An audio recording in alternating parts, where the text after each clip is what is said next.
दोस्तों आपको जान के हैरानी होगी कि इंडिया की 61% लैंड और 75% पॉपुलेशन सिस्मिक प्रोन रीजन में रह रहे हैं। जी हाँ, इंडिया ने हाल ही में revise seismic zonation map release किया है जो अर्थक्वेक डिजाइन कोड 2025 के अकॉर्डिंग है।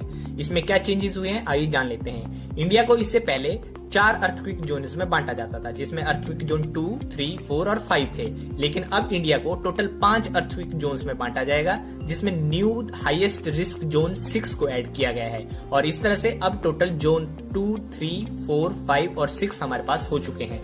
इस तरह से पूरी हिमालयन आर्क अब आपकी जोन 6 के अंडर आएगी जो पहले जोन 4 और जोन 5 के अंडर आती थी। और इन्फॉर्मेटिव वीडियो देखने के लिए आप हमारे चैनल को सब्सक्राइब कर सकते हैं।